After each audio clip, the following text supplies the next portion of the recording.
right, if you want to please stand for the pledge. I pledge Allegiance to the flag of the United States of America and to the republic for which it stands, one nation, under God, indivisible, with liberty and justice for all.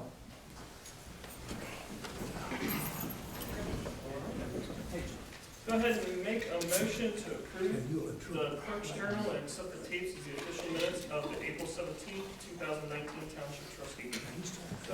Mr. Gordon? Yes. Mr. Walker? Yes. Mr. Rossi? Yes. All right, so we have bills before this evening. Make a motion to approve EFT direct deposit vouchers numbers 115-990-4486 through 115-990-4521 and 115-990-4523 through 115-990-4556 and the void check number 115-990-4522. Second. Mr. Cordray? Yes. Mr. Walker? Yes. Mr. Rossi? Yes. Make a motion to approve payroll withholding checks numbers 300-23138 through 300-23160. Second. Mr. Cordray? Yes. Mr. Walker? Yes. Mr. Rossi? Yes. Motion to approve check numbers 80074 and 80075. Second. Mr. Cordray? Yes. Mr. Walker? Yes. Mr. Rossi? Yes. Motion to approve check numbers 80066 through 80073. Second. Mr. Cordray? Yes. Mr. Walker? Yes. Mr. Rossi? Yes. Motion to approve check numbers 80076 through 80110. Second. Mr. Cordray? Yes. Mr. Walker? Yes. Mr. Rossi? Yes. Make a motion to approve check numbers 80111 through 80114. Second. Mr. Cordray? Yes. Mr. Walker? Yes. Mr. Rossi? Yes.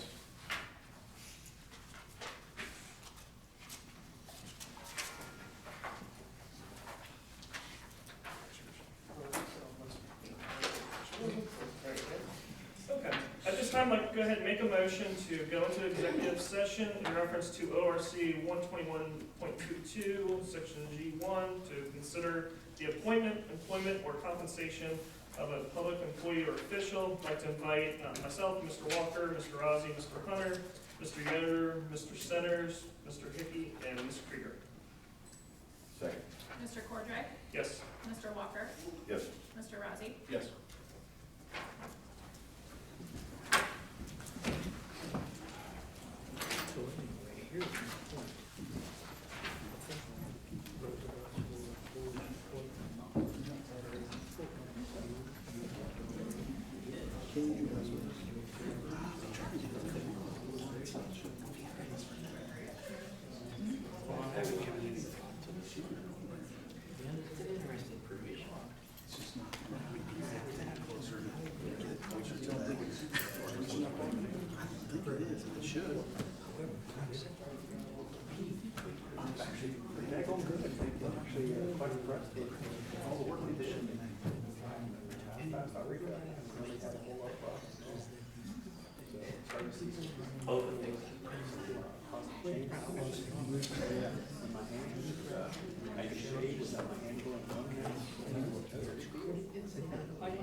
Thank you.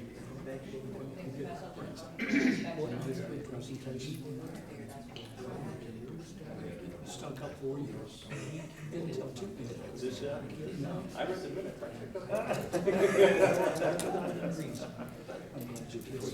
Thank you. Thank you much. What's new? You got your other guys. Position from me.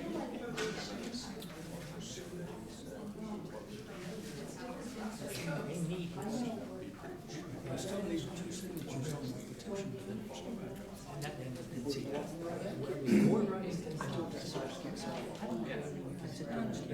I don't know when you're not working. You always do. Can't face those. So maybe you're counting for school.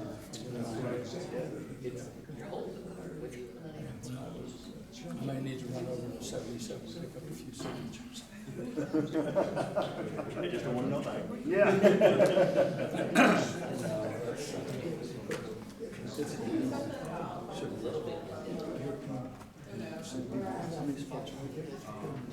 I've got to get 25 signatures, so I've got 23 right now, and I'll end up with 40.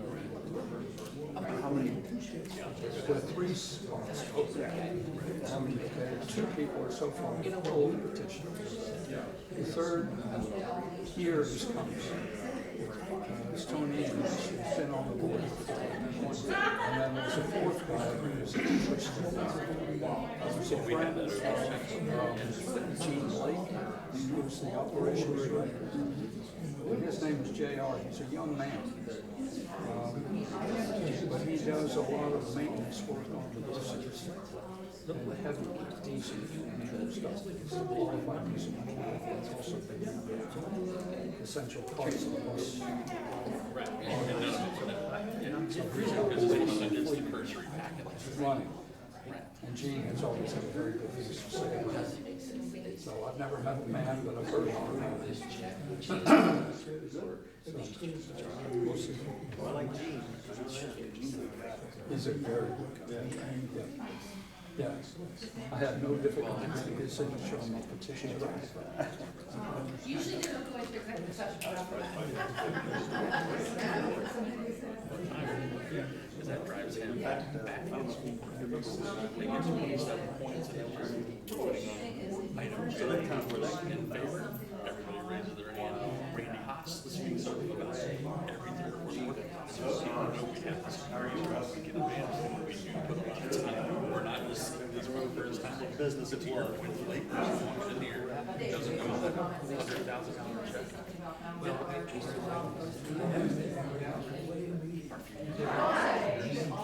put the order in her. I think we're 5 Chief Reese, how you doing? Doing well, thank you. Congrats on your event today. Thank you. Pretty exciting stuff. I was looking for a big pile of dirt driving in, and I didn't see it. Well, I understand I got the Couple shovelfuls, and that was about it. Another big one in already. And I'm still limited, so I wasn't allowed to dig too much. They didn't let you on that Bobcat out there? Start digging out that site? This is crazy.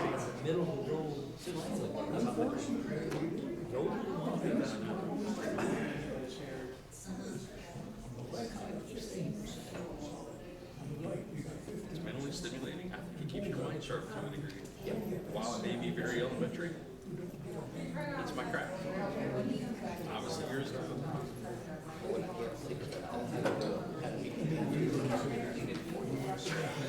Yeah, put up 21 levels in the 2 days.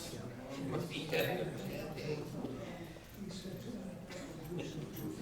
I know George.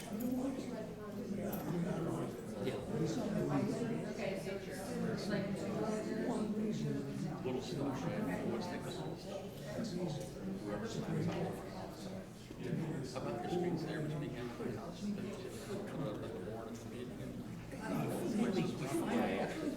The digital signage, like that's the all real estate all taking no second, but not maybe that's where you have to write on the thing.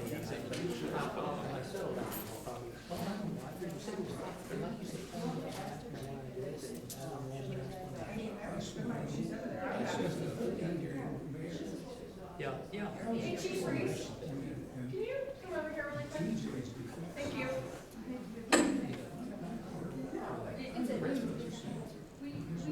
We actually have this, I have our we had ordered a line, and then I just, No, I agree. it actually was a neighbor. But they also. Yeah. It's like, texting this, 45 cents. Yeah.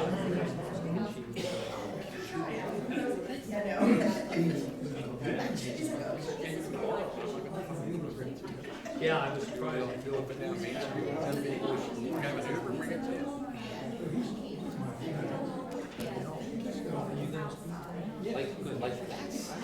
feel like it. No, That kid's got it. important, Never. mainliner reality thing. So, but anyway, I'm not gonna.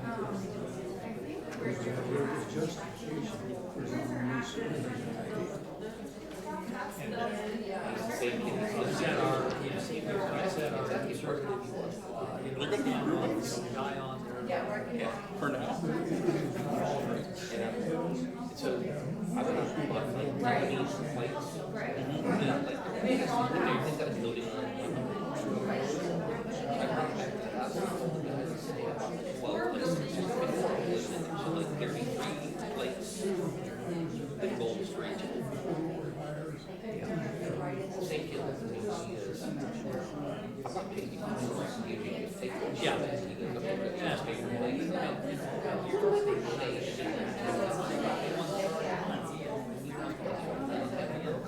But I think I can understand.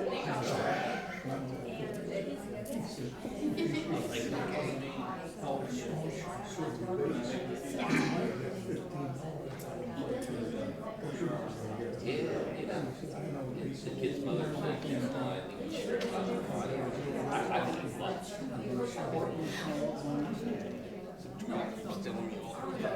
As a senior, I can say, tell Angela I can send a suck at the work. It's just part of it. Yeah, right. School there. well, that's not true, that's not true. Like, I'm gonna let you use that excuse for about another 2 weeks. Then when we have another one of these episodes of Monday after high school is over, that should be really stealing you. Where she headed to school. You said, Iowa Medical Sciences. I'm shocked at the academic renaissance like there in Ohio State since we Political philosophy of what standing, on the altar for the way they market to these kids now. sports, that's the way this country, you've got to get to get, you have to get. It's critical. Is there anything against the fire department? You know, thank God. Being a fire department? I mean, the educations are generational. Politician, term is. Building board. We can call the county and have to. They're gonna stick a social media. So anyway. Do anything until the city employees can pay for it. And then,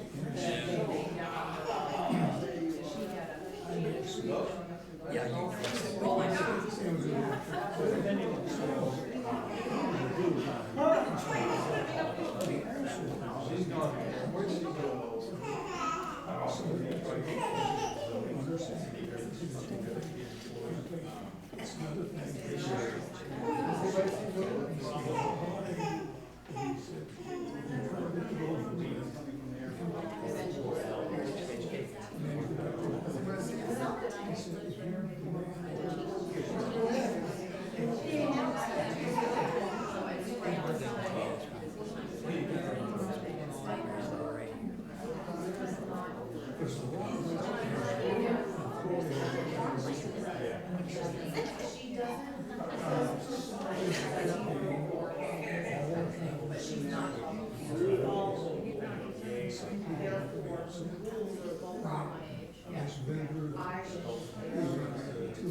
have a clipboard, I wasn't quite as sharp.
I was just gonna say, my brother had the same thing.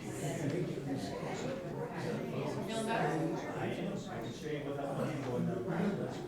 God is good, right?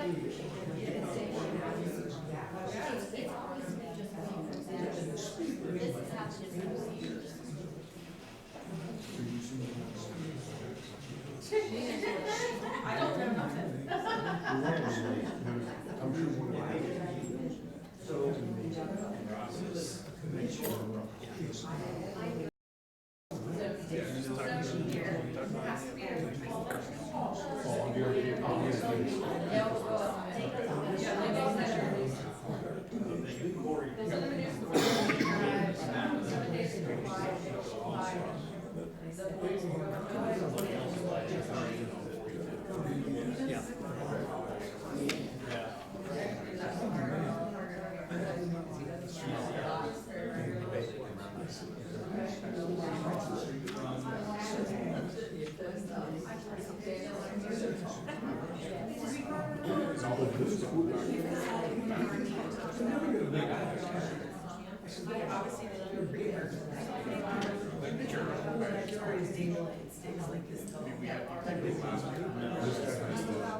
Zero, yeah.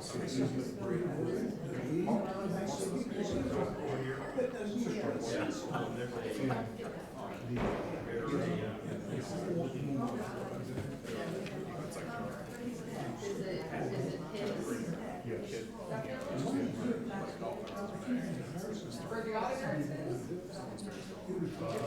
About 98%.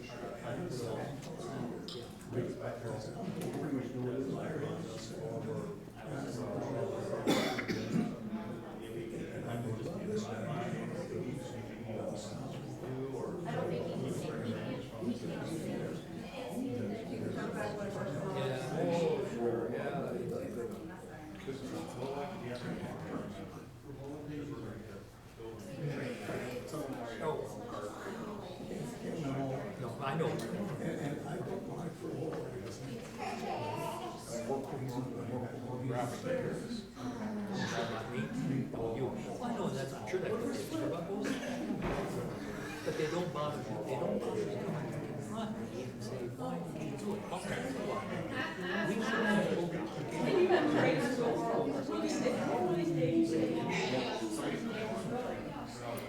I did the first, I told her, on the first call. so where are you on?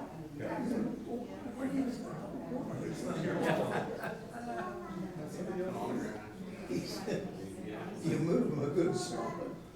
Yeah. Stephen, you got a good room. As long as it's in your, as long as it's in your I bylaws. said, never voted for him once in my life. Yeah, as long as it's in your bylaws, you're fine. None.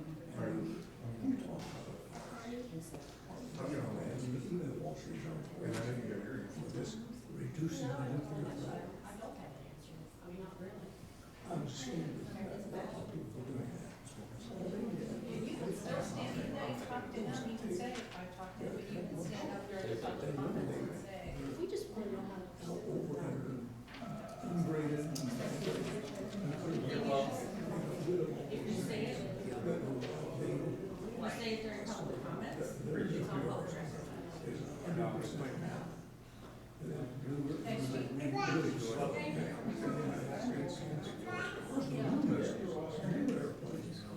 Definitely easier to ask people to relay their best.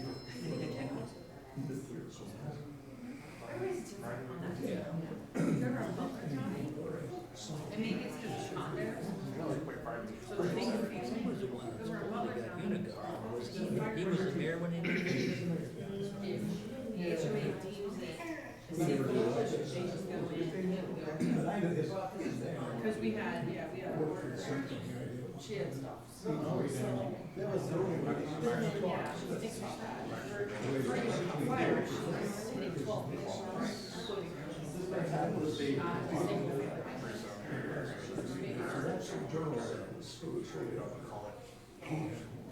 Manage this big farm, Yeah, I know, I'll put it in the water. All of our. he never spent a day on the farm. His brother ran a bakery. And Dickie gets his. Oh, Dickie. Yeah, he was the mayor and then he ended up being a senator. Well, the reason he was mayor, he was one of the toughest, best executives. And he had a judge, John Nichols. John Nichols controlled even the Scott. And John made sure.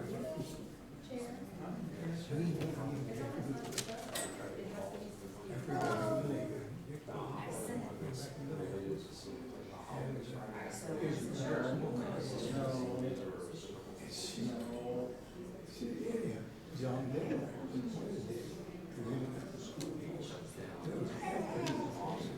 With his I'll never get talking to John before he dies.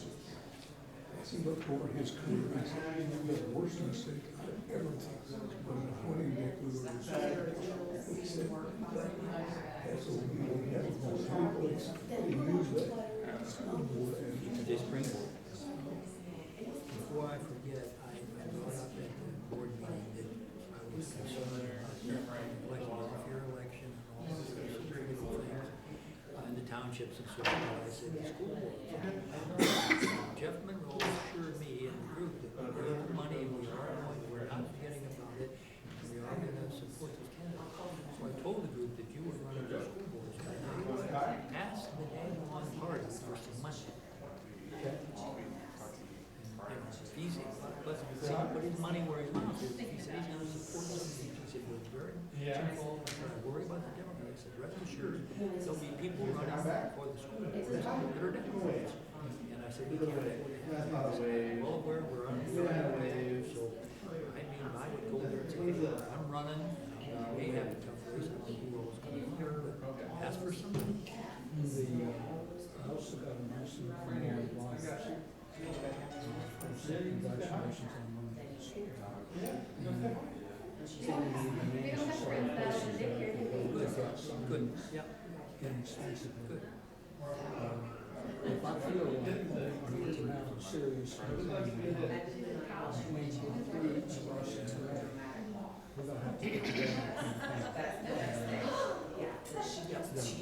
raise some funds. I haven't looked recently on the site, anybody else go petitions for school board? Sorry, I haven't the looked two. recently.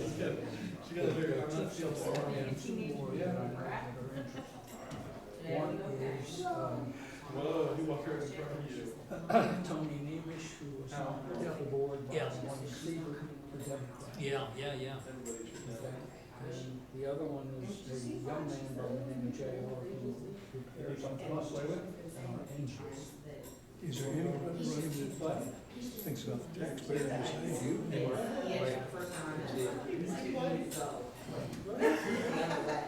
So there's three over. The three of them. How many on that team is there? But they're not. You would have been interested to extend one-to-one training for the junior laptop. Some of them are a little tighter than others. Probably would really help if I had my The phone. cost to the school district, Well, good thing you broke up with me, you don't need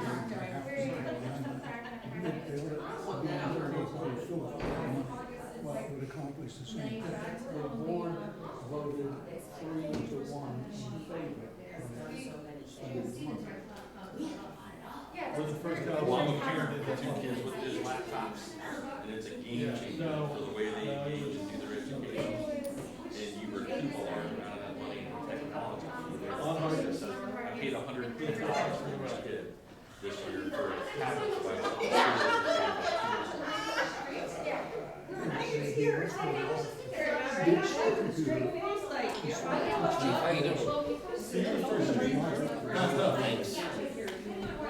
Back full swing now? Getting back, you can drive with us. We're working on my parents. Give me one. Only for the. It needs to get done. But I don't get to do fun stuff. We're just taking run. He didn't get the job to do it.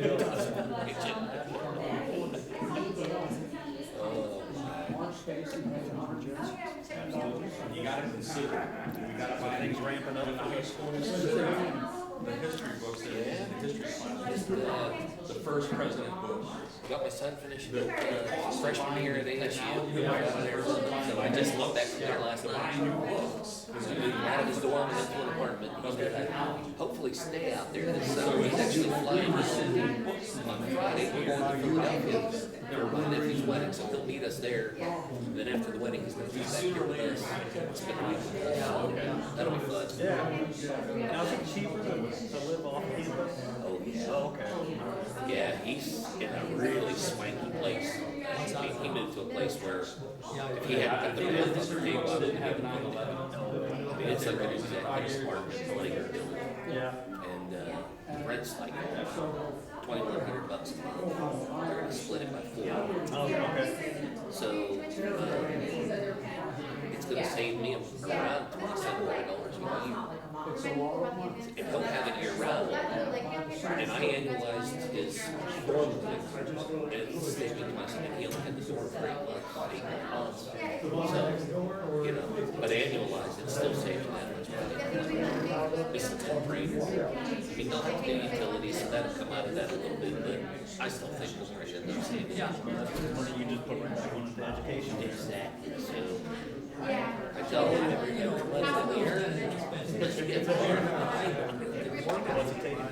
he's studying sport management. He works with the basketball program out there, so he's at the tournament. And he does video work for basketball team. And so he travels with them when they travel. He was at every single game this year, whether it was, so he's going to China. Looks like later this year. Team's going over there, so. It's kind of part of the adjunct team that would take care of Yeah, he's a student management technician, student manager technically. And then he travels with the team. He's one of only 2 student managers who travels with the team. Back to it, Gene. More desk work.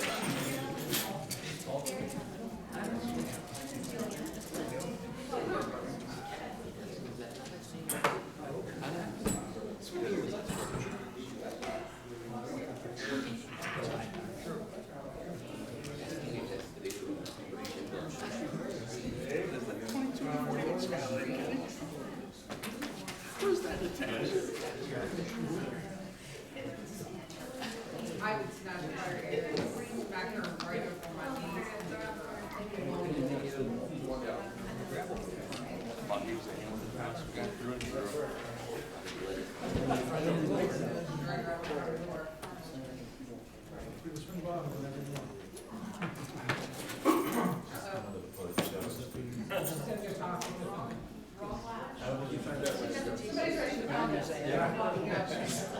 October, me for the speakers have left, so.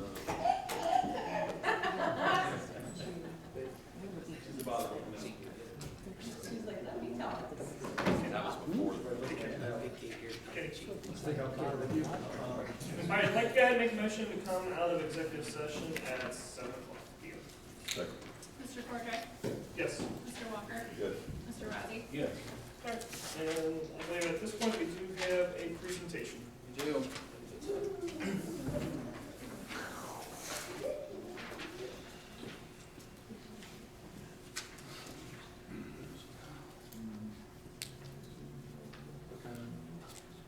Direct a lot of it in general.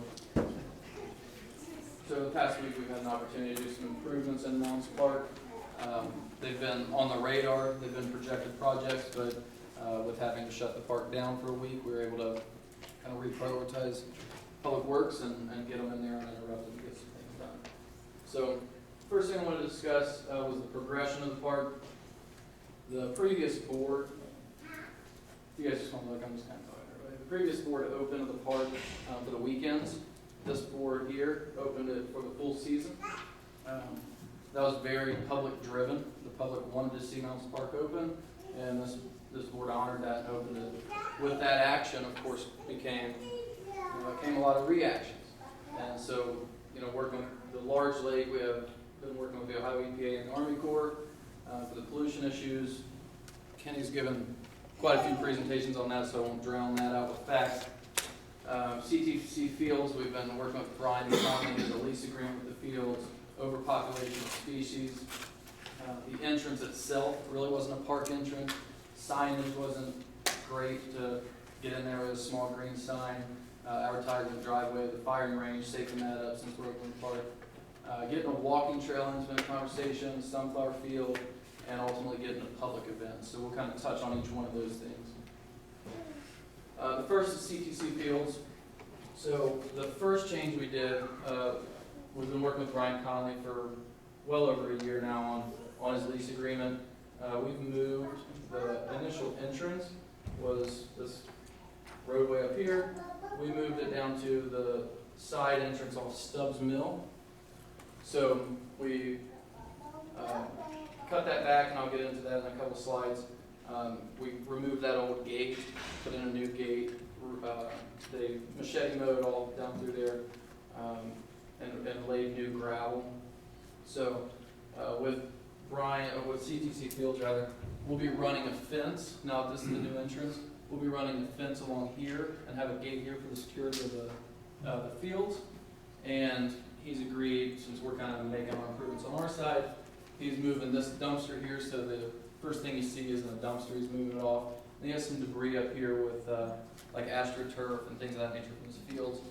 He'll be cleaning that up as well. Another thing is the no trespassing signs. We've removed them throughout the park, but not on his parcel or his leased piece. So we've removed all those as well.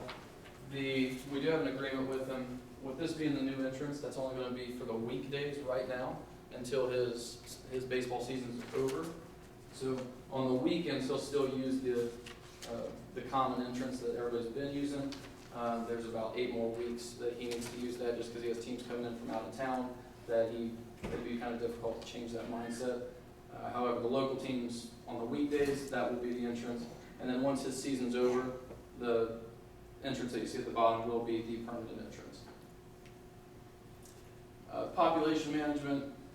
These are all pictures right here from Mounds Park. This is just the woods section around the shooting range. So this isn't even the other side of the lake.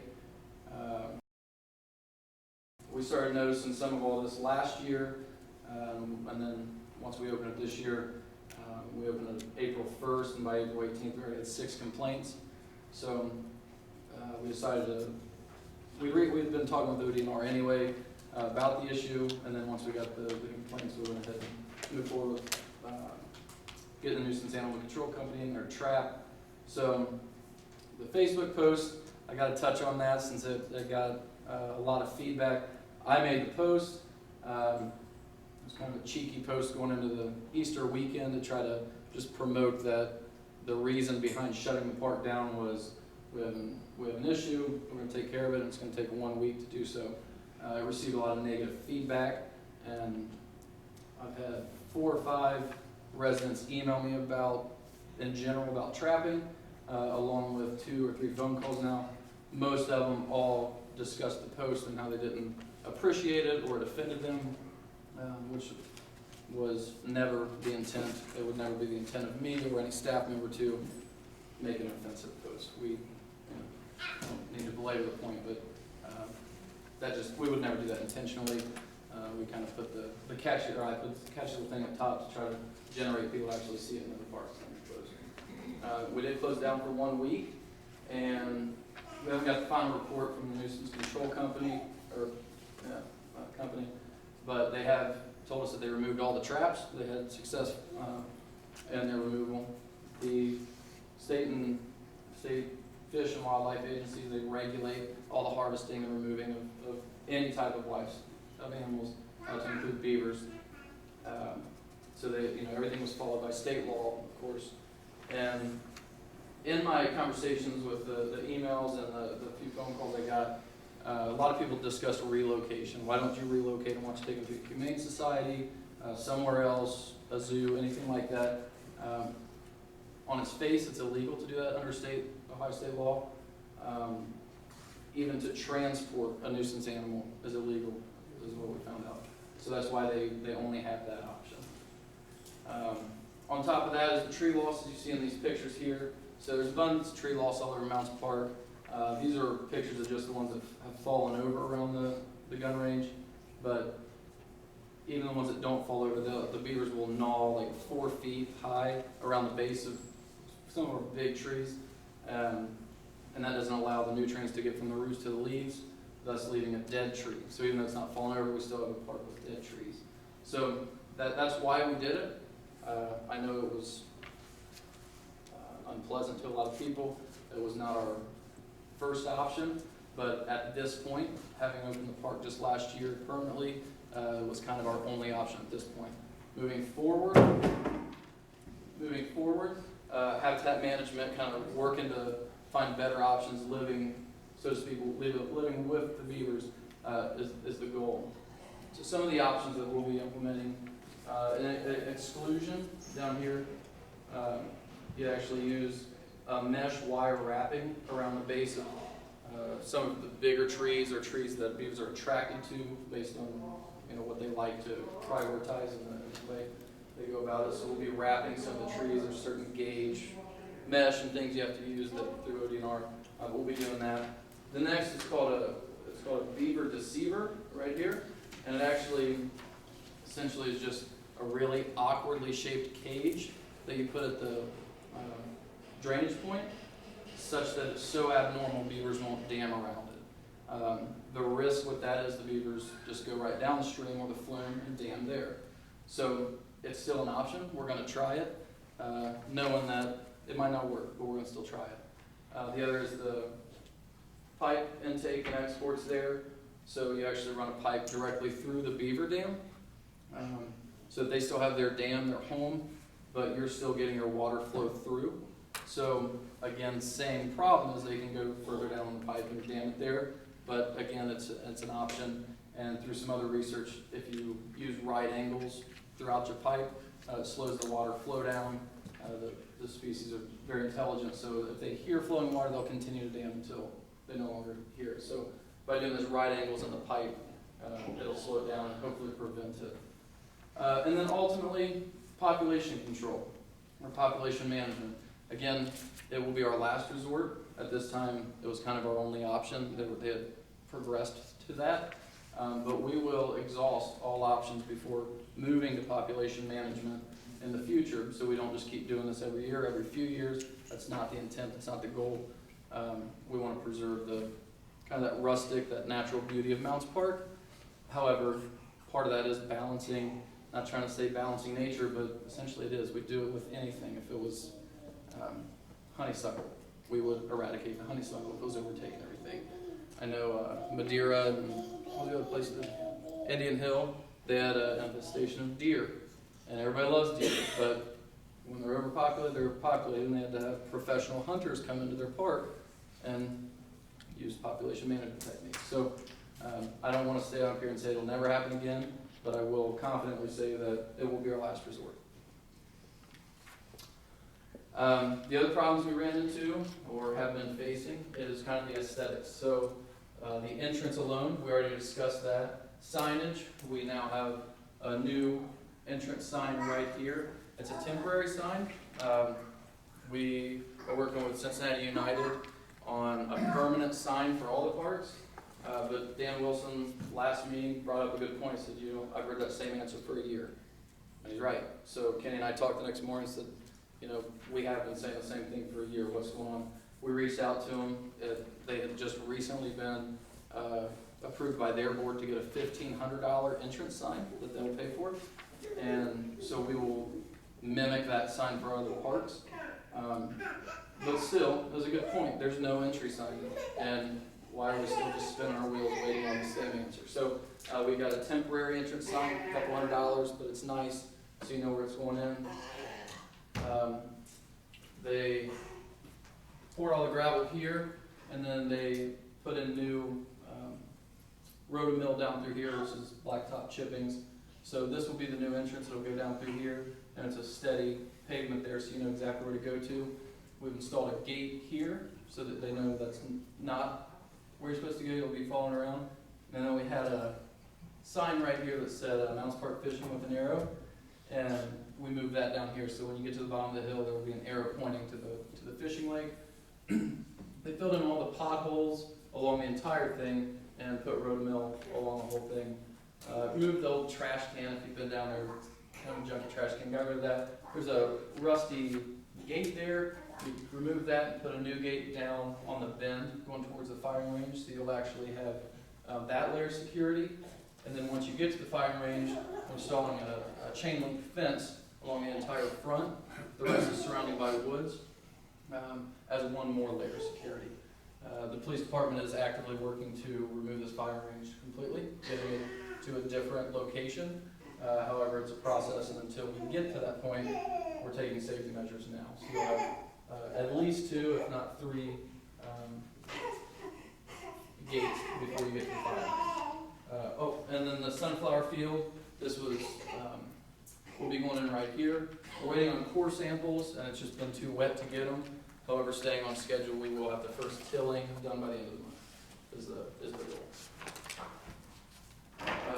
Here's the entrance. So, as you can see off Stubbs Mills, this is what we had, and this is now what we have. So, Public Works went in and machete mowed all this back, as you can see, replaced the gate completely. Along through here, being very cognizant of the water and the flood area, we didn't use any type of weed killers, anything like that. We used a salt treatment that is preferred and approved to kill the weeds, and then laid new gravel down through there. So that's how we got that.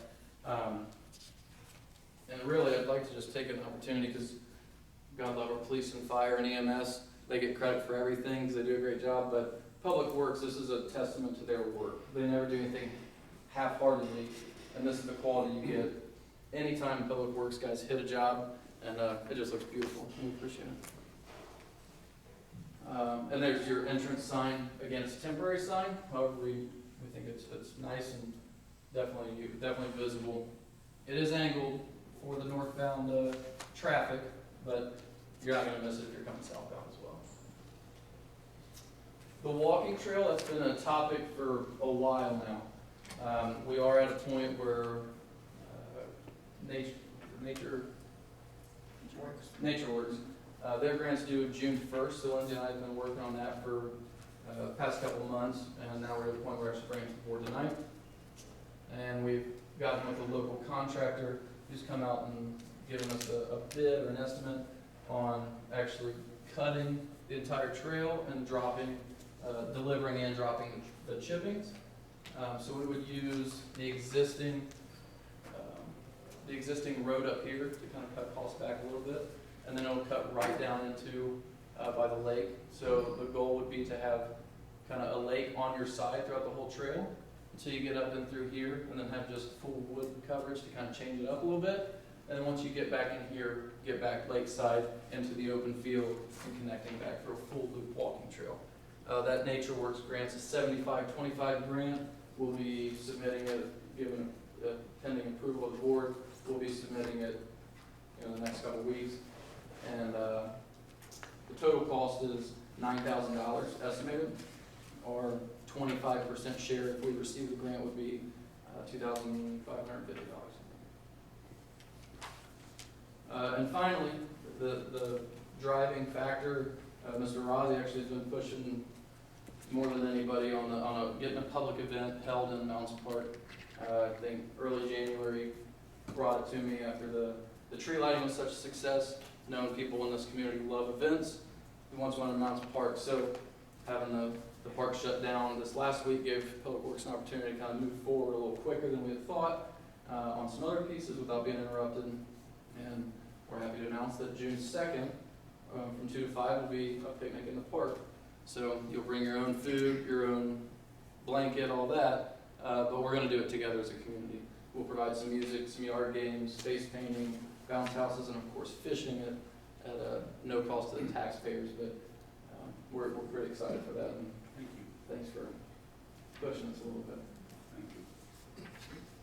And finally, I mean, that's just kind of the goal. So as we move forward with this, we only have 6 guys taking care of all of our parks, cemeteries, bridge, roads, all that.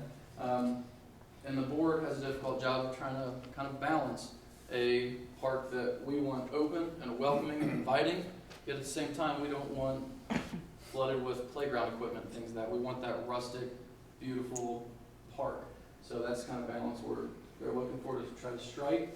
And I think this last week's been a great improvement. And you know, part of it we understand was something that was unpleasant, which was trapping. It was part of it, and moving forward, I think we have a good vision and a good plan. So that is all I have. Thank you. All right, at this time, I would like to go ahead and open up the floor to public comments for agenda-related items at 7:17 p.m.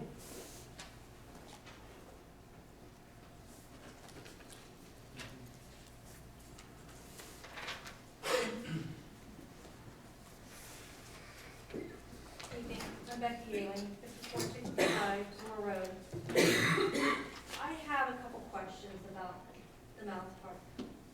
My first one is, you opened the park on April 1st, made a motion on April 17th, and they closed it on April 22nd. You said you got 6 complaints.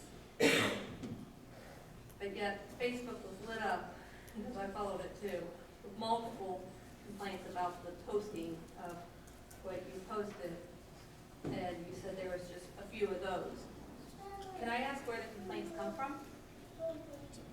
Yeah. Well, we don't dictate our daily operations based on Facebook comments. So, you know, there is a process. We'll have emails. Most of us have work phones, if not just calling into the main line. You know, Facebook, half of those, I don't want to say half, a number of those were fake profiles. You know, I followed the thread as well. A portion of them were people supporting it. A large portion were people against it, and we see that. But you know, some were non-residents, so we can't dictate our daily operations based on Facebook comments. But I want to know where the complaints come from of the beaver attacks. Oh, so that was actually residents down at the park. Can anyone speak to that? One was one of our employees that was fishing down there, and the beavers kind of like were smacking its tail at their children. And we know beavers aren't naturally aggressive animals. However, that's kind of a natural stance for them. And so yeah, those type of complaints that generated. I'm just real curious, because I grew up on that land. Mm-hmm. Never once have been approached by beavers. Usually they're out in the water and you don't ever see them. And my brother-in-law lives backed up against that land, and he's never been approached by a beaver. So I was just curious where the 6 complaints come from. It was people at the park. I actually was there one time when they did slap the tail. It wasn't attacking, it just is a territorial where he came up where we was at and smacked the tail, and then he took off. And that's kind of one of the things they do as a territorial, is they smack the tail according to, you know. Okay, that's their warning signal. Yes. Yes, that's their warning signal, but it's not really an aggressive behavior. Correct. It's just a warning, kind of defensive for them. All right, The second thing I have is, why are we waiting for the sign for the soccer people? Because isn't each park that we have kind of unique to what we have? Like, isn't Mar Park more soccer, and isn't, you know, Testerman Park more baseball, and isn't this more rusty? So why are we waiting for the soccer team to dictate what each sign looks like? Why isn't each sign individual to each park? So why are, that to me just blows me away, that we're waiting for a group that is leasing land from us to dictate to you guys and to our community what our community signs should look like. And been waiting for a year for them to dictate to us. I would think that you guys would be able to make a decision on what is best for our community. That's what we elected you to do, as to what a sign should look like for our community, and why do they all have to look exactly the same? Why isn't each one representative of that particular park? Because each one is a unique park. And then my last comment is, there is a current plan in place for Mounts Park. Is that even being considered? There's a considerable amount of money and time that was spent, and going, and Kenny, you're aware of that too, that of putting that plan in place. And yes, it can be tweaked back and forth because it's a few years old now. And I realize that, but is that even being looked at anymore, or is that being thrown to the wayside and we're just rewriting the books on Mounts Park at this point and not really looking at that map or that setup anymore, or what's going on there? Sure.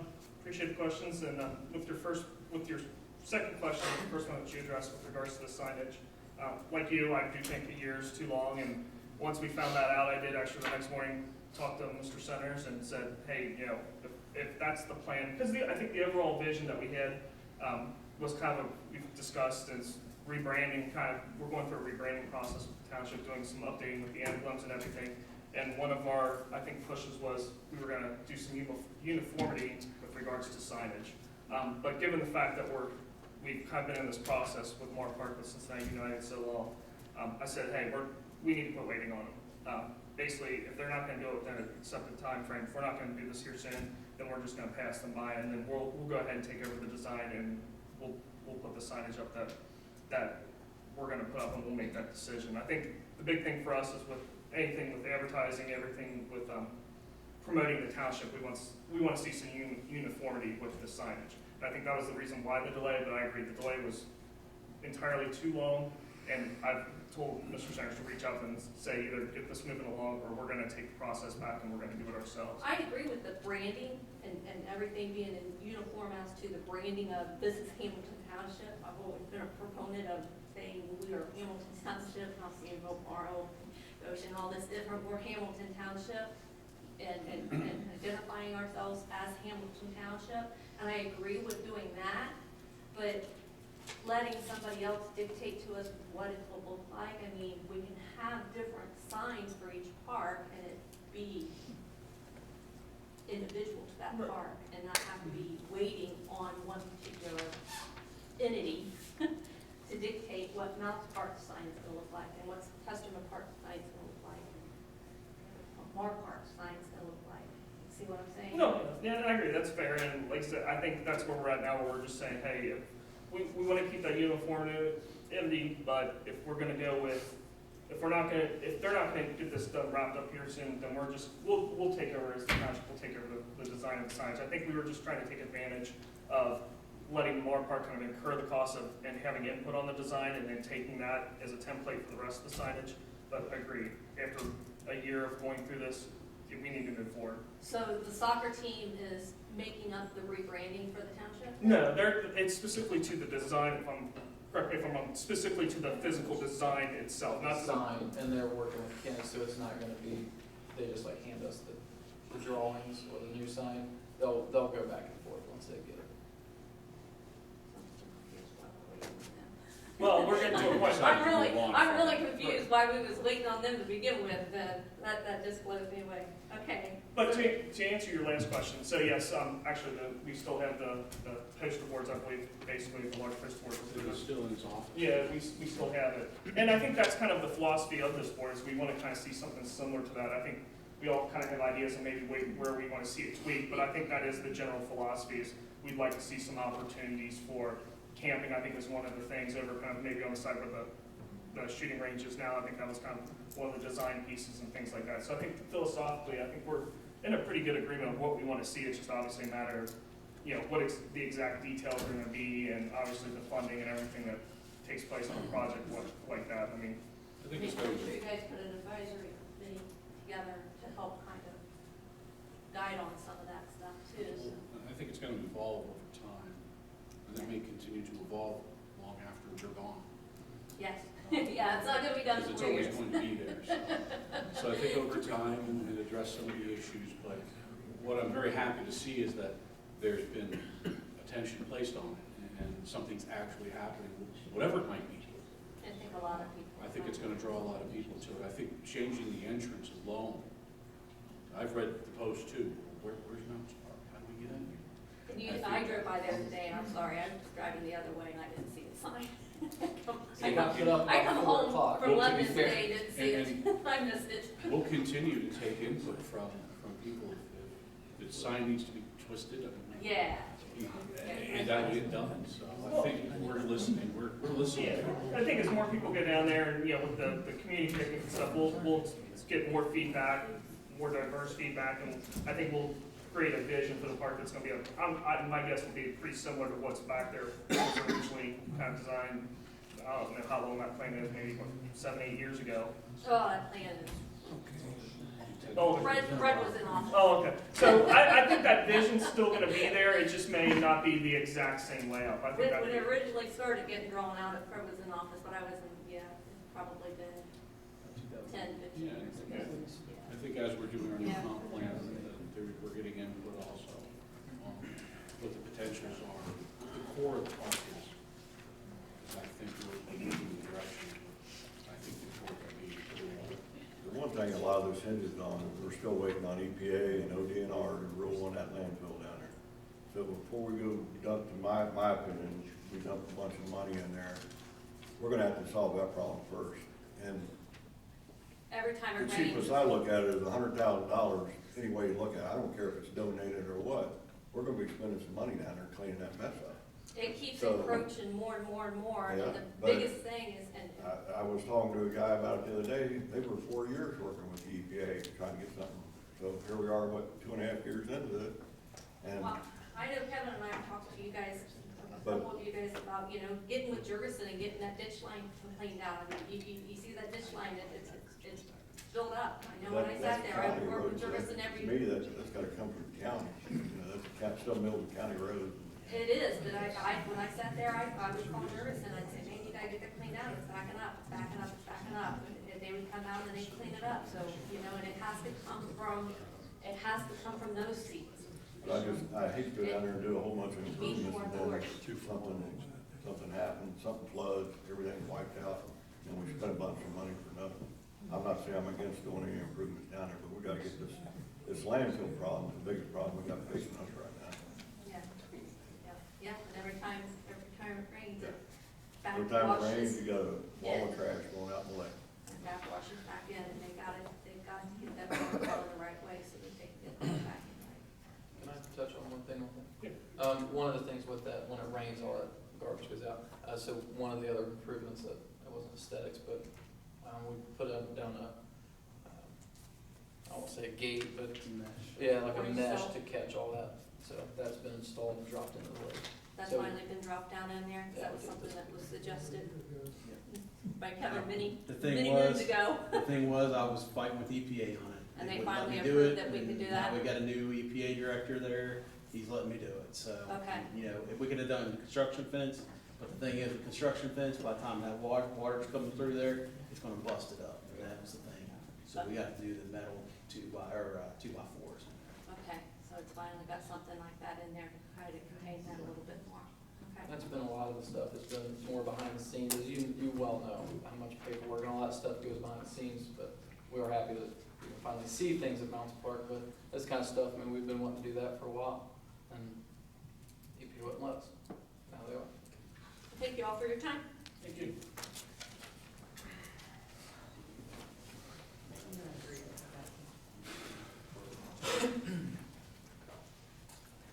Lynn Ratliff, 5323 Valley View.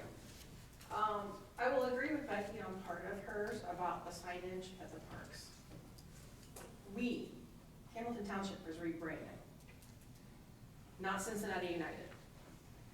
I am not opposed to Cincinnati United having a sign at Mar Park, home of Cincinnati United Soccer.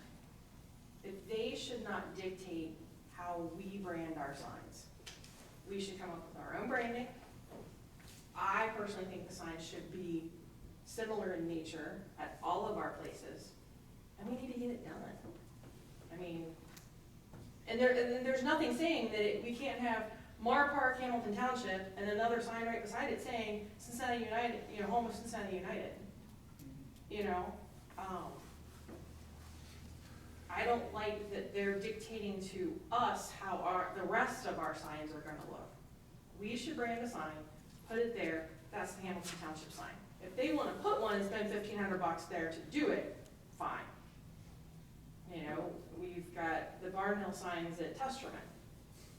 Same thing. We should have a Testerman sign, and then they've got their signs at that field. We went through a rebranding at Wilmington College 2 years ago. And we went through and annihilated everything. Anything that had our name on it, a logo, we have to be in compliant with the same 8 colors that we're allowed to use on everything. Our paperwork, our letterhead, our envelopes, all of our signs, the poles on campus, our Carillon hanger wrap thing, everything. We've got to start doing that at Hamilton Township. We need to create an identity. When you think Lebanon, you think downtown Lebanon.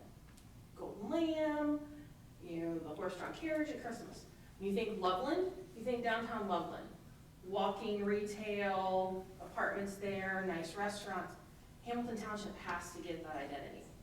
And that starts with us branding ourselves and branding all of the pieces of Hamilton Township. Just like Kenny's going through and branding our streets with our logo on the street sign, we need to brand our parks with our logo, not something that someone else has come up with that they want. You know, I'm not here to defend Cincinnati soccer, but it was because of them, we do have our park open and $100,000 that they put, build the parking lot. So, And I am otherwise it would probably still be closed today. completely gracious of that fact, but that still doesn't, I don't care if it was $1 million, that doesn't give them the right I'm to not brand our defending it, but township. we do owe them a little courtesy, I would think. And I'm not saying don't give them the courtesy, I'm not saying don't give them a A sign. year has been too long, I understand that. And I'm not saying don't give them a sign. I'm saying we need our sign there. Because what happens when they stop leasing it? Then do we have to go and replace the sign rather than just take out their sign? And if, Yeah, I don't know if the design of the sign is very clear. So it would be a Hamilton Township sign with our logo, and then underneath it would be like Cincinnati United, CTC Fields, Championship Field. That's kind of the vision behind it. So it would be Hamilton Township branded park name, and then under that way they all have uniform. It was the idea behind it. Okay. So that's kind of, yeah, as you discussed, you know, we need to have an identity. Parks are one of them, and that's the goal, is to kind of get that parks identity. and to clarify, to make it better for everybody, so everybody's aware, when I was talking to them originally, it had nothing to do with the brand. What they're doing is they're trying to get a nice rock or something in that nature sign where they can actually put who's gonna be there, you know, if we ever have Little Miami youth soccer there or lacrosse. We've been approached by a couple other people wanting to be part of that. So they wanted to put the money, didn't have an exact price on it, to put it towards a design of the sign, what type of sign, not the branding of it. The branding was totally on us, He said we can have it any way we want. He wanted to help put money towards that to take care of what the type of sign it is. That way make it easier, so it had nothing to do with branding. Okay, I mean, that's great, that's good news to hear, or it's gonna be branded, but we're still, again, letting someone else dictate how our signs, because, okay, they come up with the sign design, let's say it's $5,000 to build this nice brick sign, well then, are we just gonna go and put $1,000 sign on Mounts Park? Well, we still have final say of what sign's gonna go there, so we're definitely not just backing out of that responsibility at all. We're definitely partnering with them and coming together to decide that they like, that makes sense for the township as well. I mean, but like I said, I think it's well stated and it's completely Right. valid that it's taken way too long, and like I said, after the last meeting, I asked them to put the gas pedal on and said if they're not gonna move forward on this, they're gonna continue to drag their feet, then we're just gonna do it ourselves and move forward, because I agree, it's too long and we have too many Mark Park, Mounts Park, and Testament. We need to get those branded properly and get those signs out there. Well, we need to get the parks branded, we've got the fire station going in, I'm sure it's gonna have a sign, the administration building has a sign, I mean, it all just needs to be the same. I think this might shock a lot of people, but I think you and I are on the exact same page when it comes to the signs and whatnot. I know, it's a good thing it's recorded, but we are on the same page when it comes to this. When it comes to Chief Reese, I need somebody. I'm just kidding. No, but we're on the same page. You and I actually do agree a lot, we just take a different path to get there. Right, but yeah, when it comes to branding and signage, I agree. Consistency is what we need. We want to have that unique identity to call Hamilton Township around, and I think that's what this board has worked towards, and the direction we've given the administration is that's what we want to see. I guess my biggest thing is, having gone through a rebranding, Wilmington College would have never turned that over to the city of Wilmington to rebrand us. So, are they gonna have the same dog in the fight? You know what I'm saying? So, that's where I'm at. Thank you. And thank you, Ken. John Rush, 5406 Grand Legacy Drive in Mainville. I'll be brief, but I'm always amazed at how much time we spend on some things that I think are way too much time on signage. I think we can get this solved, but we spend a great deal of time, your time and citizens' time on this. I just want to say one thing. I agree with Joe Walker. I think before we spend a great deal of money on Mounts Park, we still have a very big issue with the EPA and the Corps of Engineers. I don't know where we are with getting anything solved. I realize we're working with the bureaucracy of the federal government, but there's a huge liability there that still faces us. It could be hundreds of thousands of dollars. And I don't know, maybe you can answer this, but is it possible for the EPA or Corps of Engineers to shut that park down for public access? Mr. Hickey said At something this, up. at this time, they cannot shut that down. You know, if it keeps erosion, they possibly, I guess, could, but they said that that's not their Please intention. not, well, I just want to emphasize, we have a huge problem there that's going to take a long time to resolve, but be advised, there could be hundreds of thousands of dollars that the township has to pay to resolve the issue. And I guess I would also go back and when we broke through there, that had happened, I don't know how many years ago, but do we know where the liability lies with that? Is there any liability that some of the cost could be borne by those that cut through the landfill? I mean, you probably know more of the history of the landfill. Yeah, and actually the gentleman that done it is deceased, so he is, not able to, at that time, have it. So we've explored all the options. I mean, there is no liability on when that thing was breached. There's no company to go back to or anything like that, it was ceased to exist? No, when it was breached, it was done in-house, I can tell you It was that. done in-house. Correct. So Done in-house, the blame is with us. Correct. Yeah. Just be advised, we have a huge liability there. That's all I'm saying.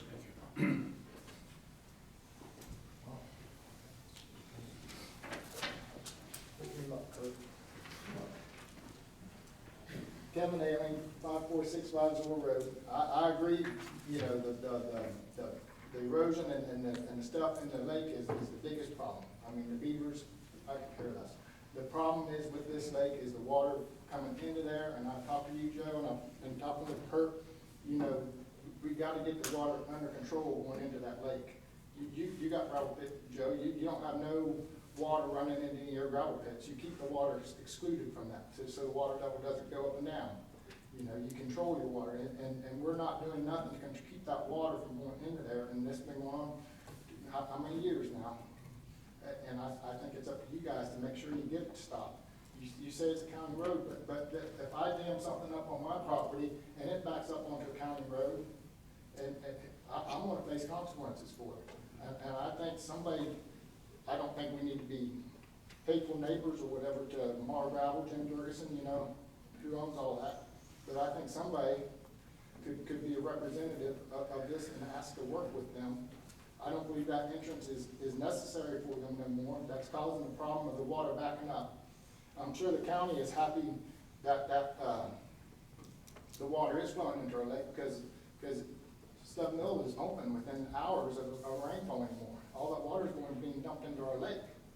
You know, it used to be, it would stay there on the road until Mar Gravel come out and clean the pipes out. And I know you know this too, Joe. You know, the scale house used to flood right there, out there by Stub Mill Road. That scale house doesn't flood no more. All that water is going into our lake. I've tried to talk to you, Joe, a little bit. I wanted to get down there, and we need to get a dike. I mean, one of the presentations that Kenny gave us a while back, something about brown bats or something. We can't be disturbing trees or something. And have you looked, any of you been down there lately to look at the erosion and all the trees that we've lost into this, you know, since the floods of this year? You know, you're losing trees by inactivity.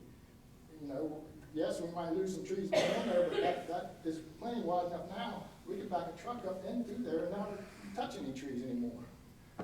And then one thing about the road, yeah, it looks good, but if we ever do get the water control going into the lake, and the water is going to start backing up on Stub Mill Road again, and being a problem out there, it's going to be running down that driveway.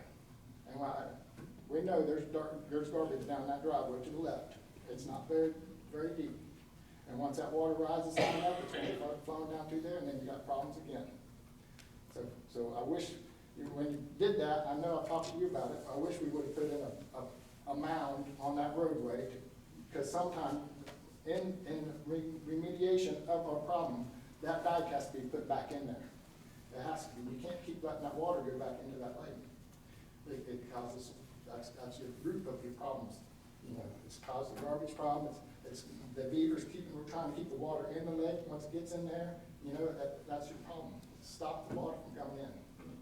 I want somebody to be a representative and be cordial with Jim Jurgensen and Mara Gravel and Melvin Stone, who Jim Jurgensen owns them all. Somebody needs to talk to them and be cordial with them and ask them to work with us on this problem. I've talked to Joe and Kurt also about rerouting Bigfoot Run. Bigfoot Run didn't used to go along Stub Mill Road. That is a man-made thing for Mara Gravel when Mara Gravel went in. Go back in the history and look at your old maps before, you know, the 40s and 50s, before Mara Gravel was there. I mean, yes, it's accepted that that's the way it runs anymore, but that's not the way it always was. Could we be cordial with Mara Gravel and Joe Jurgensen and ask them to reroute the creek back through their property the way it used to go?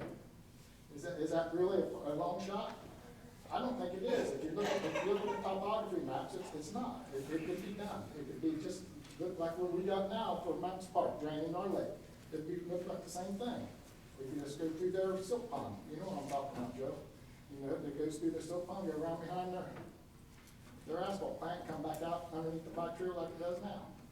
I think we need to be not saying it's the county's problem.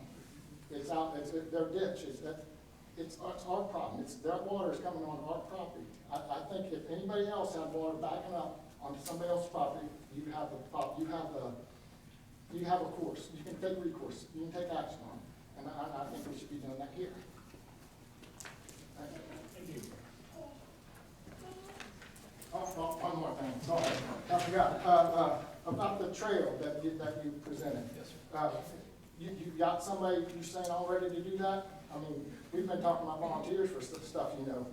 I'm not saying that I could volunteer and do this, but I mean, what exactly did you have a vision for getting the trail cleared and stuff? And you said something about $9,000. What does that get you for that trail? So that would get us the actual cutting of all the trail through the woods, and it would get all the chippings and have the delivery of the chippings as well. You mean the delivery of the chippings, you're going to chip up trees, I'm assuming, already there? Not enough to fill the pathway, but yes, sir, that would be included. I'm sure you'd probably speak a little better to it. I've never built a trail, but we'd have to have tons of it hauled in. You're just using wood chippings? Yes, sir. And who, you got somebody lined up to do this already, or? We have a bid from Bronx Excavator. And why wasn't it, I guess it's under a certain dollar amount, you don't have to bid it publicly or whatever? I think it's because we're not even there yet, because it's contingent on getting the grant if we pass the motion or the resolution tonight, correct? That is correct. That's also correct. It's under $50,000. It doesn't have to be bid out. That's not to say that's what we do. If there's things that are 5, 10, it doesn't matter. We'll bid out often. This one was volunteered a lot in the past. We know it has a value for Mounds Park and it's local, and that was all considered, and this is the bid we got. Just remember, there's a lot of people concerned, I mean, I'm sure you've learned that, a lot of people concerned about Mounds Park, and it wouldn't hurt to ask for more, other people could potentially save even money. I mean, I agree, you don't need to be sinking a lot of money into it, and keep your costs, because it could, you don't know what's gonna happen for sure. But I don't think you should keep that a secret when you're trying to get something done down there. Ask for help and see what all you can get. That's what I'm trying to say. Thank you. Thank you. Thank you.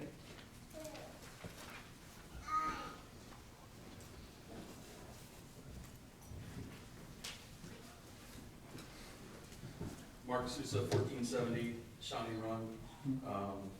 Those of you that know me know I'm a little bit of a numbers geek. So comments as much for you guys as myself and some of us in the audience. I saw the agenda item about reappropriating budget for legal costs, where we've had some HR issues earlier in the year, but I reached out to Brent and asked him to provide some public records, I guess, historical data. So I was kind of shocked at the trends and information that I got. I didn't realize that some of these could be the expense that they are. We had approximately 17 public records requests in calendar year 2018, cost a total of $4,300. We've had 15 requests made through 4 months of this year, 7 of which are complete and billed out at $20,000 taxpayer expense. If that pace would continue and the billing through the calendar year would exceed $100,000 just in sufficing public records requests. I know it's our right, and they're coming from people that are passionate citizens, involved citizens, seeking transparency. I just hope that it was eye-opening to me. I think the back and forth conversations tonight is helpful. I think if more of that occurred, people would need more transparency, feel like they could get information maybe more openly without, seeking. And I just was shocked. I mean, Joe, you've got a number of $100 grand to fix Mounds Park. We might spend $100 grand in public right requests if it's a regular one. And I get, the transparency is needed.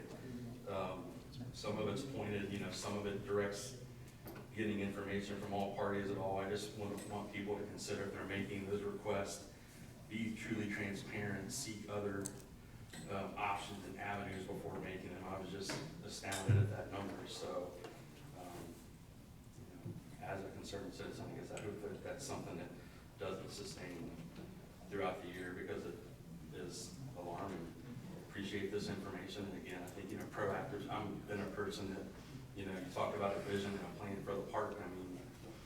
If you have it, the park was a big point in the last campaign when we should have saw it a year ago, or 15 months ago. Not now, but that's all I've got. Thank you. Thank you.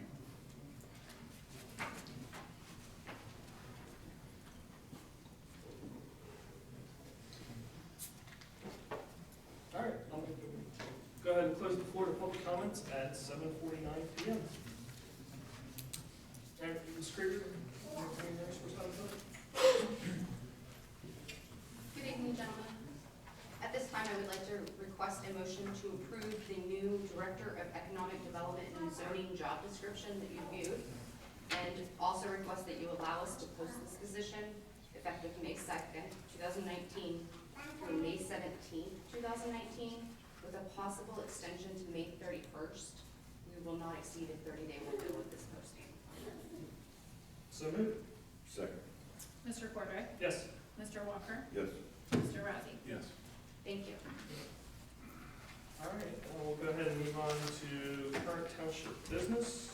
First item we have on the agenda, gentlemen, is a motion to enter into a contract with J.K. Muir Corporation for paving services. This is a contract for the paving of the administration/police building parking lot. This was a budgeted capital project. This project will include base repair, resurfacing, and striping. This project will pay out the improvement of sight line from the general budget and the police department budget, and the impact on this is $34,416. And then to be clear, this was a budgeted from what the Yes. budget last year. From 2019 budget, you approved it then, end of 18. Is there any question? I have this one. All right, make a motion to approve, to enter into a contract with J.K. Muir Corporation for paving services. Second. Mr. Cordray? Yes. Mr. Walker? Yes. Mr. Razzie? Yes. All right, next item we do have on the agenda is a motion to approve the then and now purchase order of $5,032.75 for the road and bridge tax collection fees to Warren County. This is a then and now purchase order that occurred due to the collection of the levy monies in our first settlement check. The settlement fees were not budgeted as we did not have the exact figures from the county after the levy passed at the time of passage. These fees are typically collected by the county based upon the amount of money collected. And then, just to clarify too, this is money that this isn't coming out of the general fund, this is being taken from our levy money as we receive it, they're just deducting this amount. Is that correct? Correct. This, Okay. every settlement, you have Right, fees. but this isn't, we're not writing them a check to the county, they're taking it out of the levy money. Right. It's out of that money, but Right. we will have to pay the fees out of that. Right, Yeah. that's what I mean, it doesn't impact the budget per se. It doesn't, no, we'll Other still be than- receiving. Gotcha. All right, motion to approve the then and now purchase order of $5,032.55 for the road and bridge tax collection fees to Warren County. Second. Mr. Cordray? Yes. Mr. Walker? Yes. Mr. Razzie? Yes. All right, next item we have is a motion to waive the zoning fees for Hamilton Township Fire Station 76. I believe that typically our zoning fees are 10 cents per, or $10. 10 cents per Per square square foot foot, with a max of $1,000. Right, so obviously with the Hamilton Township Fire Station, the permits, we'd be basically, if we were to not approve this, we'd be taking $1,000 out of the fire fund and putting it in the general fund. So the motion is to approve waiving of the zoning fees for the Hamilton Township Fire Station 76. Second. Mr. Cordray? Yes. Mr. Walker? Yes. Mr. Razzie? Yes. All right, next item on the agenda is a resolution authorizing compensation to Ellen Horman pursuant to ORC 515.12. This is basically, this is a right of the fiscal officer pursuant to the ORC that I just cited to name someone other than him or her to collect fees for the lighting district. Mr. Hunter has selected Ms. Horman to receive the 50 cents per unit since she does the work. If I'm not mistaken, this is something that we've done every year, correct? Yes, we've done every year since I got elected as fiscal officer. Gotcha. Questions? All right, motion to approve resolution 19-0501, resolution authorizing compensation to Ellen Horman pursuant to ORC 515.12. Mr. Cordray? Yes. Mr. Walker? Yes. Mr. Razzie? Yes. All right, next item on the agenda is resolution 19-0501A. This is the appropriation to refund the residents of Snook Road for being improperly charged for the lighting district. even though Snook residents have not been provided with streetlights. Budget impact is $2,352.22, and I believe this is something we did discuss. I don't think it was last meeting, but maybe 2 meetings ago. Yes, sir. That we kind of found out through some digging of records and whatnot. Yeah, there were no streetlights on Snook Road, even though the residents had been, assessed for the streetlight. So it's a couple $1,000s total, $2,352 that we'll be paying them back, 5 years. Yeah, so this was a number of years back that it. Yes, sir, the Snook Road got added on to the lighting district and it should have been, Gotcha. so that was uncovered. All right, go ahead and make a motion to approve resolution 19-0501A, a resolution authorizing an increase in township appropriations in the lighting district fund to reconcile budgets for calendar year 2019. Second. Mr. Cordray? Yes. Mr. Walker? Yes. Mr. Razzie? Yes. All right, next item on the agenda is an increase in appropriations. This is for the Hamilton Township newsletter. The advisory committee, to their credit, sold advertisements, fund the project, and earned $6,700, and $2,149.12 was actually spent on the newsletter itself. The remainder of that money, $44,550.88, needs to be appropriated into, and I believe this was a newly created newsletter line. It's not an additional cost to the taxpayers, it's just something we gotta house this money that we didn't spend, am I correct? That's correct. So, No, it's $4,550. yeah, the budget impact will be appropriating $4,550.88 to that newsletter line budget. So, yeah, so just like the Easter egg hunt, they created a line just for that money. The advertisers that pay for this assume this money only goes towards the newsletter. So a new line is created, you have to increase that appropriation to allow that money in. That's all it is. It was no tax dollars were spent on the newsletter. We have to do that for the audit. We have to show every check where it went from, that the appropriations were there, so on and so forth. So it's just the bookkeeping's sake with this. That's good, actually, there's some money left over for the next They newsletter. didn't understand, Yeah. as they always do. All right, make a motion to approve resolution 19-0501B, a resolution authorizing an increase in township appropriations in the general fund to reconcile budgets for calendar year 2019. Second. Mr. Cordray? Yes. Mr. Walker? Yes. Mr. Razzie? Yes. All right, next item we have on the agenda is resolution 19-0501C. This is the appropriation for legal fees, which have already exceeded the budgeted amount. As discussed between the law director, administrator, and board of trustees with regards to the executive. I lost my train of thought.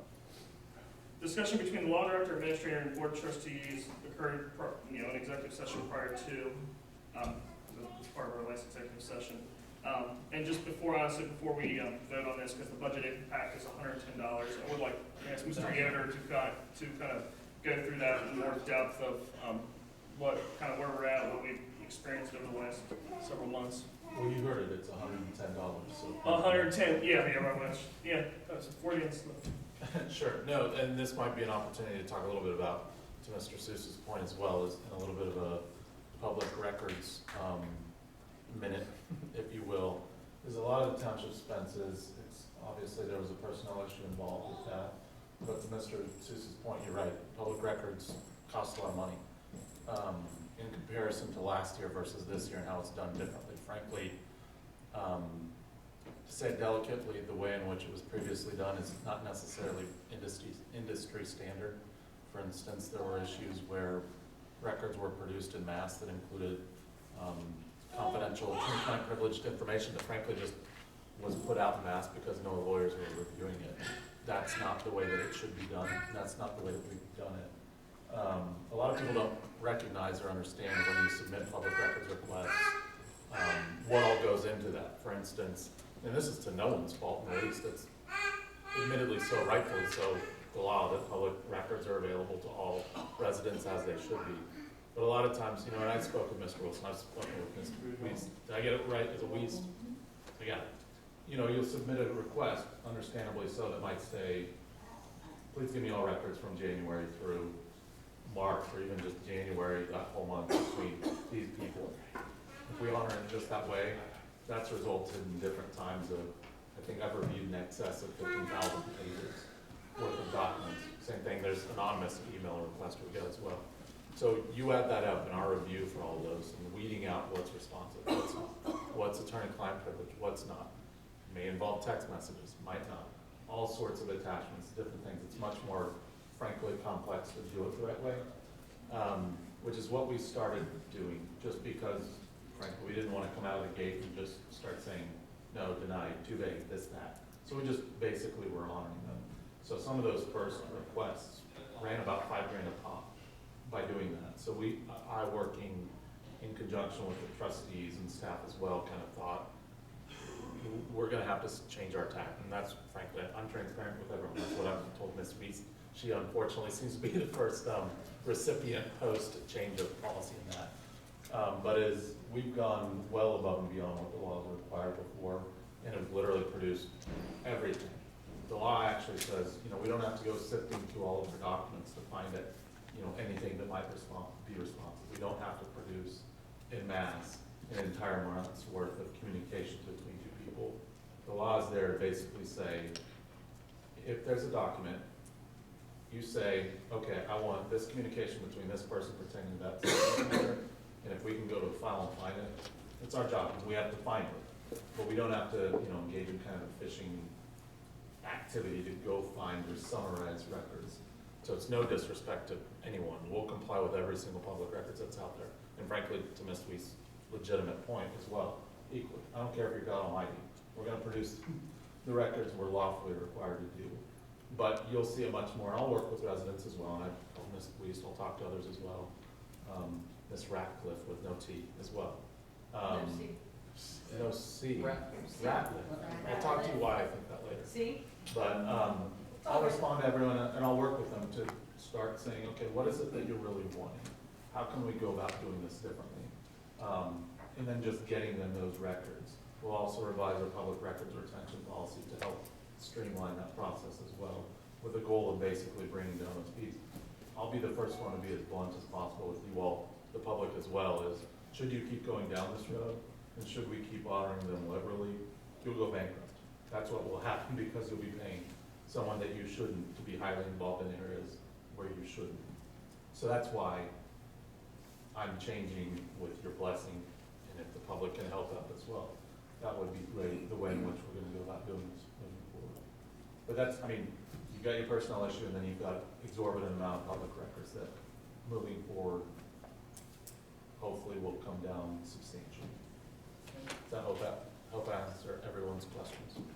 Yeah, and I think just to follow up too, I mean, we are a law organization. I don't know if you, Ben, or Mr. Centers, if either one of you can speak to the man hours involved. I mean, what it ties us up as far as, because we don't have a department or a person just solely dedicated to public records requests, the sheer volume that we've experienced.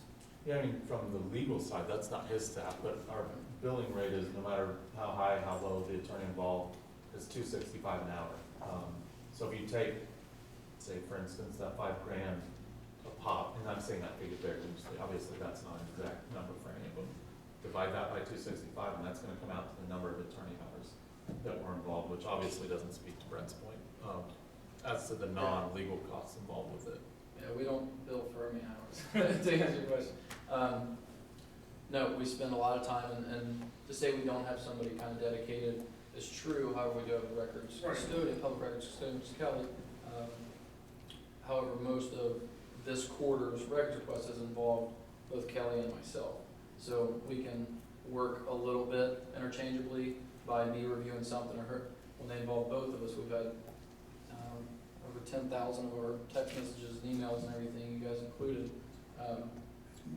That was pulled just within this first quarter. We can't review them, we have to send them all to Ben, which is $265 an hour.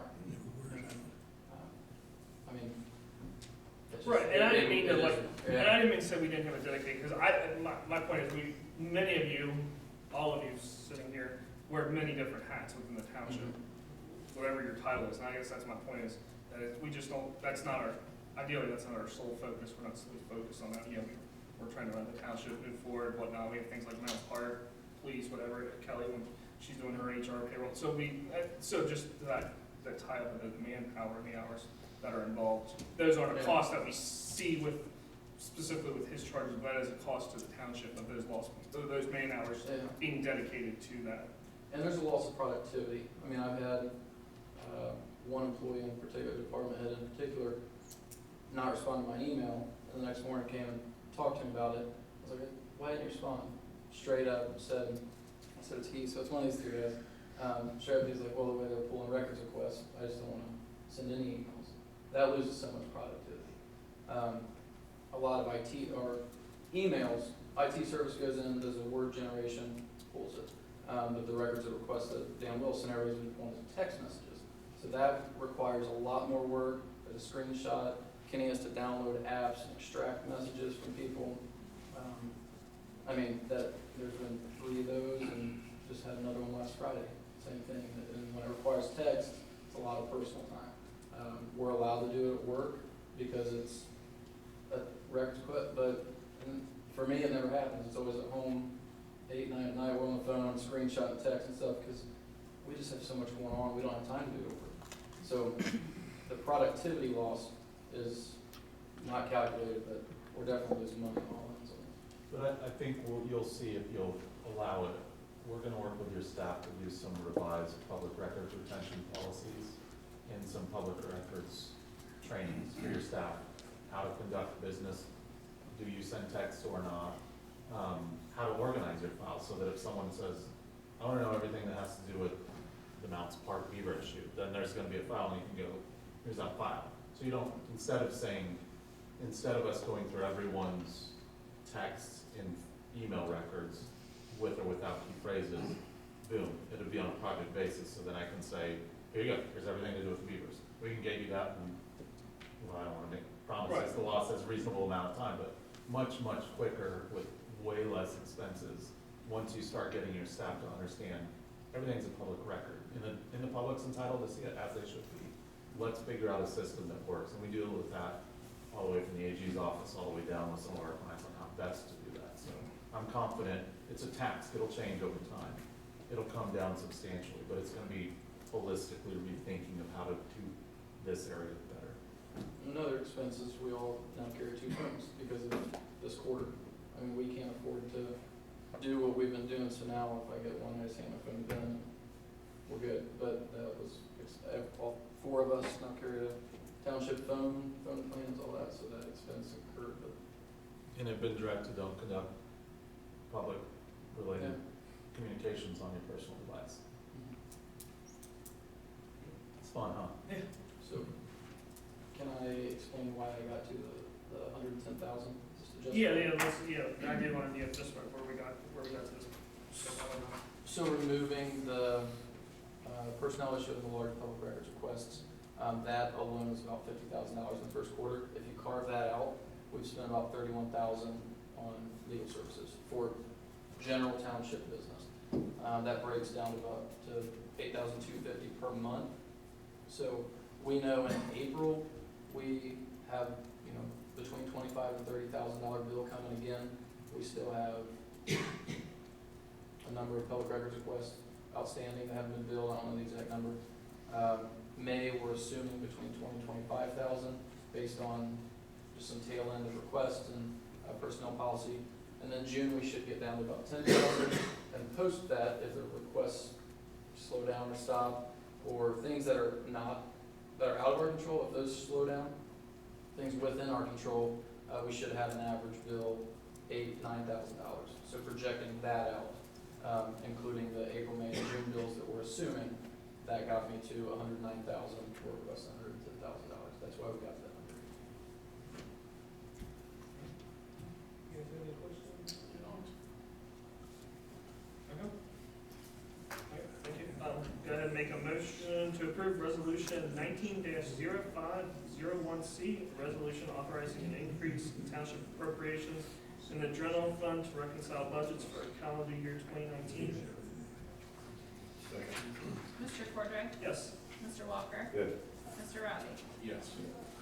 All right, next item on the agenda we have is, with regards to, police patrol vehicle purchase. This is an appropriation for the police patrol vehicle that was purchased by the Little Miami School District in our school resource officer agreement with Officer Joe Smith, correct? Yes, sir. Great. And this patrol vehicle gets an invoice to the Hamilton Township Police Department. We also received payment from the Little Miami School District for the same amount, $16,236.03 principal and $142.97 interest. This amount needs to be increased and appropriated so the payment from the schools can be made to the patrol vehicle. So the budget impact is it's a complete wash. Yes, sir. Questions? Make a motion to approve resolution 19-0501D, a resolution authorizing an increase in township appropriations in the police fund to reconcile budgets for calendar year 2019. Second. Mr. Cordray? Yes. Mr. Walker? Yes. Mr. Rossi? Yes. All right, next item on the agenda is with regards to what we've talked about actually briefly with regards to the amounts update. The NatureWorks grant funding. This will allow staff to submit a grant application through the Ohio NatureWorks grant program. We will be requesting a 75-25 grant for an estimated total project amount of $9,000 for a walking trail around the entirety of the Small Lake and Mounds Park. If we do receive this grant, the cost or the budget impact would be $2,250. Questions? All right. Make a motion to approve resolution 19-0501E, a resolution authorizing and approving the submittal for finance assistance under the NatureWorks grant program. Second. Mr. Cordray? Yes. Mr. Walker? Yes. Mr. Rossi? Yes. All right. Next item on the agenda is, Mr. Hunter, do you have anything first? No. All right. And Mr. Centers, the administrator's report. I just have a few things tonight. One, to just touch on the increase in appropriations.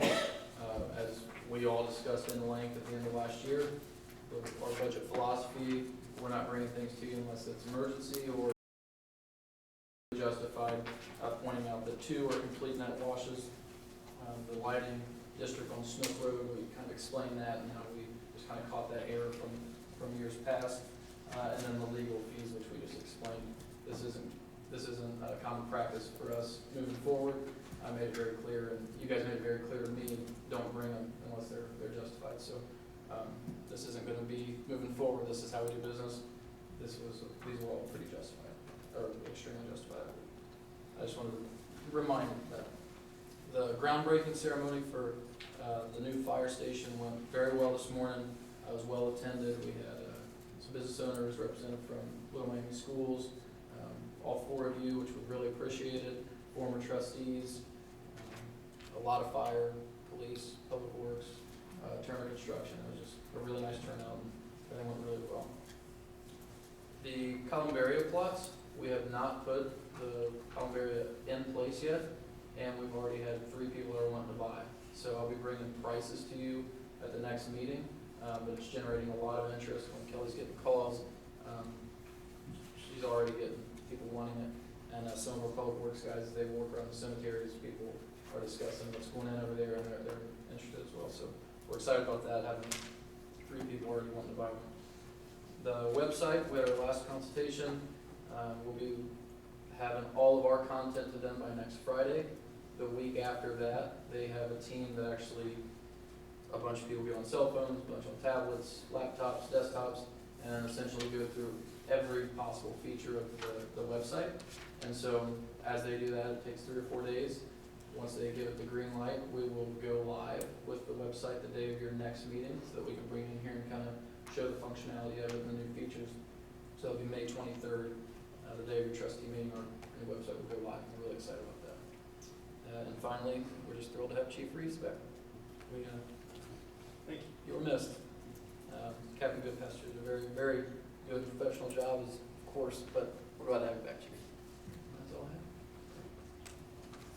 All right, at this time, I'll go ahead and open the floor back up to public comments at 8:14 p.m.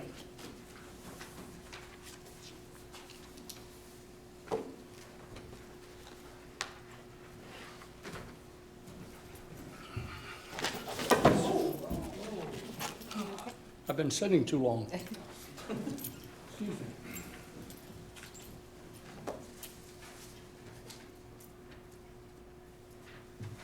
I want to talk to you guys tonight about, Rusty, could you state your name and address? just sorry, for records? Rusty Holman, 8031 Wayland Lane. I want to talk to you about what should be one of your prime responsibilities, paying attention to the finances of the township.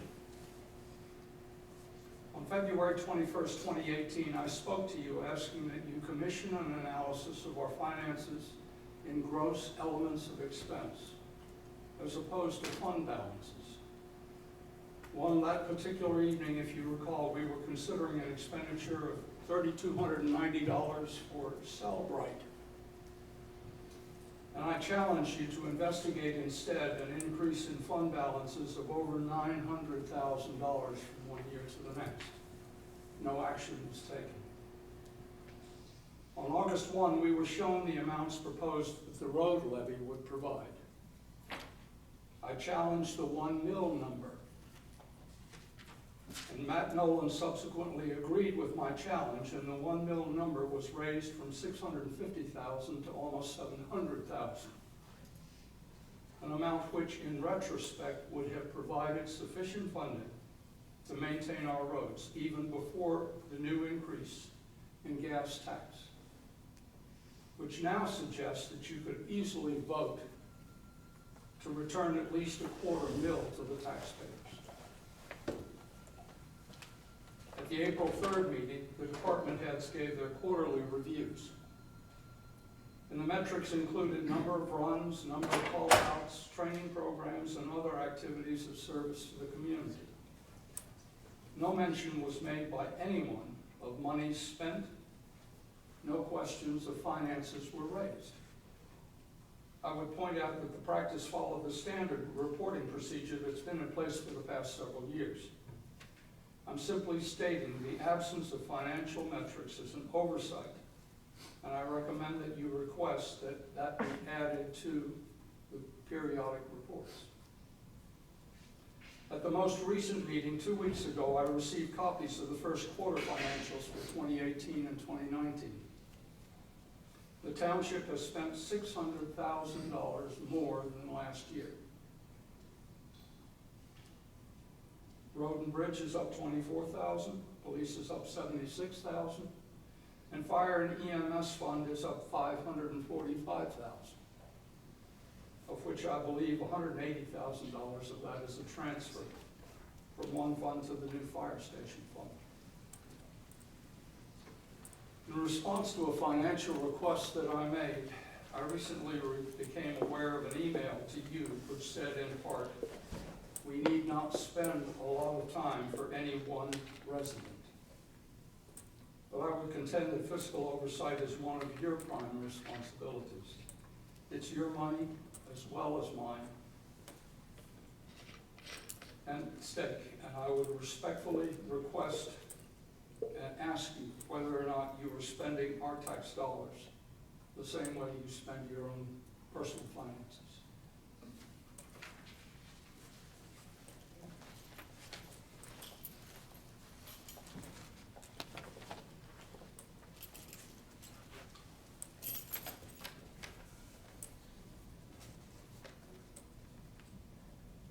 I'll go ahead and close the floor to public comments at 8:18 p.m. All right, next time on the agenda we have are the trustee comments. You guys have anything? No? Okay. I do have a couple items.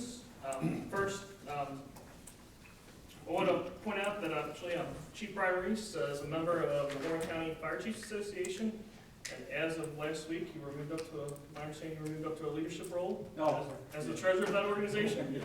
So we just want to say thank you. This is just another example of you and representing not only the Hamilton Township Fire Department but Hamilton Township as a whole, and as you're always doing a great professional way and just putting our best foot forward in yours as well. So say we appreciate it and thank you. And then we do have one other item. Each year, Attorney General of the United States hosts a National Law Enforcement Reception. at the United States Department of Justice during the National Police Week in Washington, D.C. And this year, he invited men and women respected in law enforcement throughout the entire country, such as the head of the U.S. Department of Justice, the Deputy Assistant Secretary of the Department of Homeland Security, Deputy Chief of the LAPD, and the Chief of Staff of New York Police Department as well. And obviously the list could go on and on. But we're also proud to announce that this year our own police chief, Chief Scott Hughes, received a personal invitation from the Attorney General himself for your training that you conduct with other law enforcement agencies throughout the country. So again, we just want to say thank you. We appreciate how you represent our township, our police department in a very positive way. And just want to take a moment and say thank you. Thank you, appreciate that. And then the other item I do have is I do want to remind everybody, our next meeting will be May 23rd, 2019 at 6:30. That is a change. Again, like as we stated prior to the last meeting, we just won't have a quorum for when we usually have it on the third Wednesday of the month, so the next meeting will be 5/23, 2019, which I believe is a Thursday night. Yes. Thursday night, Same and time, please. I think that is it. All right. You guys have anything else? Good. All right, we'll go ahead and make a motion to adjourn at 8:21 p.m. Second. Mr. Cordray? Yes. Mr. Walker? Yes. Mr. Rossi? Yes.